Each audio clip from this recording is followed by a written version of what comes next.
జై శ్రీరామ్. అయోధ్యలోని రామమందిరంలో రామ్లాల మహోత్సవం ఘనంగా ప్రారంభమైంది. ప్రాణ ప్రతిష్ఠ వరకు ప్రతిరోజు వివిధ పూజలు, వివిధ యజ్ఞాలు చేశారు. అయోధ్యలోని రామమందిరం ప్రారంభానికి భారతదేశం నుండే కాక దేశ విదేశాల నుండి రామ్లాలా కోసం చాలా బహుమతులు వచ్చాయి. ఈ క్రమంలోనే రాముని అత్తమామలు సీతమ్మ తల్లి పుట్టిన ఊరు జనక్పూరి నుంచి కూడా బహుమతులు వచ్చాయి. ఈ సమయంలో జనక్పూరి నుంచి ఇన్ని బహుమతులు వచ్చాయి, కానీ ఆనాటి త్రేతాయుగంలో సీతా స్వయంవరానికి సంబంధించిన ఆహ్వానాన్ని మాత్రం జనక మహారాజు అయోధ్యకు పంపించలేదు. ఈ విషయం గురించి చాలా మందికి తెలిసి ఉండదు. అసలు జనక మహారాజు అయోధ్యకు ఆహ్వానం పంపించకపోవడానికి గల కారణం ఏమిటి? అయోధ్యకు ఆహ్వానం అందకపోయినా రామచంద్ర ప్రభువు జనకపురికి చేరుకుని సీతా స్వయంవరంలో ఎలా పాల్గొన్నారు? ఈ విషయాల గురించి ఇప్పుడు మనం తెలుసుకుందాం. ఫ్రెండ్స్, ఈ వీడియో కనుక మీకు నచ్చుతుంది అనుకున్నట్లయితే తప్పనిసరిగా ఒక లైక్ చేయండి. మీరు చేసే ఆ ఒక్క లైక్ మా ఛానల్ని చాలా సపోర్ట్ చేస్తుందండి. ఈ ఛానల్ ఫస్ట్ టైం చూస్తున్న వారందరూ తప్పనిసరిగా సబ్స్క్రైబ్ చేసుకోండి. ఈ వీడియో చివరి వరకు చూడండి, అప్పుడే మీకు పూర్తిగా అర్థమవుతుంది. పౌరాణిక కథనాల ప్రకారం సీతా స్వయంవరానికి అయోధ్యకు ఆహ్వానం పంపకపోవడానికి గల కారణం జనక మహారాజు మనసులో ఉన్న భయం. పురాణాల ప్రకారం జనకపురిలో ఒక వ్యక్తి వివాహం చేసుకున్నాడు. అతను మొదటిసారిగా అత్తమామల ఇంటికి వెళ్తున్నాడు. అతను తన అత్తమామల ఇంటికి వెళ్లే మార్గంలో ఒక చిత్తడి నేలను చూశాడు. అంతేకాదు, ఒక ఆవు చిత్తడి నేలలో కూరుకుపోయి ఆ చిత్తడిలో మునిగి చనిపోవడానికి సిద్ధంగా ఉన్నది. ఇది చూసిన ఆ వ్యక్తి సందిగ్ధంలో పడ్డాడు. ఆవు చనిపోతుందని దానిని రక్షించడానికి దూకితే తన బట్టలు పాడైపోతాయని అనుకున్నాడు. అంతేకాదు, అతడు కూడా ఆ చిత్తడి నేలలో కూరుకుపోతాడేమోనని భయపడ్డాడు. అలా ఆ చిత్తడి నేలలో ఆవును తొక్కుతూ ముందుకు వెళ్ళిపోయాడు. అతడు చిత్తడి నేలను దాటగానే ఆవు చనిపోయింది. నేను చనిపోవడానికి కారణమైన నీవు ఎవరి కోసం వెళుతున్నావో వారిని చూడలేవు అని ఆవు అతనిని శపించింది. ఆ వ్యక్తిని చూస్తే ఆ వ్యక్తి చనిపోవడం ఖాయం అని శపించింది. ఆ వ్యక్తి అత్తమామల ఇంటికి చేరుకున్నాక లోపలికి వెళ్లకుండా బయటే కూర్చున్నాడు. అత్తమామలు ఎన్ని విధాలుగా చెప్పినా లోనికి మాత్రం వెళ్ళలేదు. ఇది చూసిన అతని భార్య ఇంటి నుండి బయటికి వచ్చి లోపలికి రమ్మని కోరింది. కానీ ఆ వ్యక్తి శాప భయంతో ఆమె వైపు కూడా చూడలేదు. భార్య తన భర్త వింత ప్రవర్తనకు కారణం అడగగా అప్పుడు అతను ఆవు శాపం గురించి చెప్పాడు. దానికి భార్య, నేను భక్తురాలిని, నువ్వు నన్ను చూస్తే గాని నాకు ఏమీ జరగదని చెప్పింది. ఆ వ్యక్తి తన భార్య వైపు చూడగానే అతను తన కంటి చూపును కోల్పోయాడు. ఆ స్త్రీ తన అంధుడైన భర్తతో కలిసి జనక మహారాజు ఆస్థానానికి వెళ్ళింది.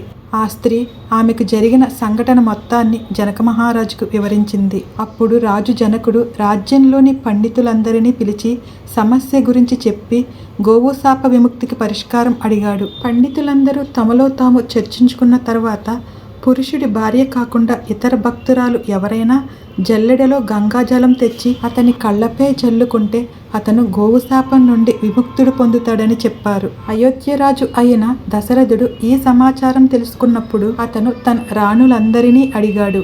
ఈ విషయముపై రాణులందరూ రాజభవనాన్ని కాకుండా రాజ్యానికి చెందిన ఏ స్త్రీని అడిగితే ఆమె కూడా తన భర్తకు విధేయత చూపుతుందని చెప్పారు. దశరథ మహారాజు రాజభవనంలో ఒక సేవకురాలుని పిలిచి ఈ విషయం గురించి తెలపగా ఆ మహిళ తాను భక్తురాలును అని చెప్పింది. అప్పుడు దశరథ మహారాజు అదే స్త్రీని జనకపురికి పంపుతారు. తన రాజ్యమే అత్యుత్తమైన రాజ్యమని జనక మహారాజుతో సహా రాజులందరికీ నిరూపిస్తాడు. జనక మహారాజు కూడా ఆ స్త్రీని చాలా గౌరవించాడు. అయోధ్య నుండి వచ్చిన స్త్రీ జల్లెడి పట్టుకుని గంగా తీరానికి వెళ్ళి, ఓ గంగామాత, నేను పూర్తిగా నా భర్తకు అంకితమైతే గంగాజలం ఒక్క చుక్క కూడా కింద పడకూడదని ప్రార్థిస్తుంది. ప్రార్థన చేసి జల్లెడలో గంగాజలం నింపి రాజస్థానానికి చేరుకుంది. ఆ స్త్రీ పురుషుడి కళ్ళపై గంగాజలం చల్లడంతో అతని చూపు తిరిగి వచ్చింది. అప్పుడు రాజు జనకుడు అతనికి సరైన గౌరవం ఇచ్చి అయోధ్యకు పంపించాడు. అప్పటి నుంచి జనక మహారాజు మనసులో ఒక భయం అలాగే ఉండిపోయింది. అదేమిటంటే సీతా స్వయంవరం సమయంలో జనక మహారాజు అప్పుడు జరిగిన సంఘటనను మనసులో ఉంచుకుని అప్పుడు శుభ్రపరిచే మహిళను గమనించినప్పుడు అటువంటి భక్తిగల స్త్రీకి భర్త ఎంత శక్తివంతంగా ఉంటాడో అనుకున్నాడు. దశరథ మహారాజు ఈ విధంగా స్వయంవరానికి ఎవరైనా ద్వారపాలకుడును గాని సైనికుడు గాని పంపితే అతను సులభంగా విల్లును అందుకుంటాడు. అటువంటి పరిస్థితుల్లో సీత యువరాజుకు బదులుగా సైనికుడు గాని లేదా ద్వారపాలకుడు గాని వివాహం చేసుకోవలసి వస్తుంది. ఆ విధంగా జరిగితే అలా ఊహించుకున్న జనక మహారాజు ఆ భయం కారణంగానే జనకుడు సీతా స్వయంవరానికి అయోధ్యకు ఆహ్వానం పంపలేదు.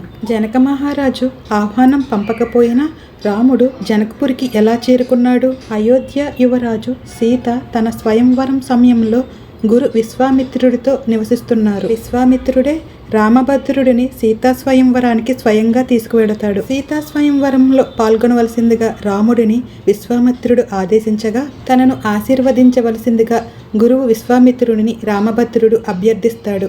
అప్పుడు రాముడు విల్లుని ఎత్తుకుని శివుడికి సమర్పించినప్పుడు ఆ విల్లు విరిగిపోతుంది.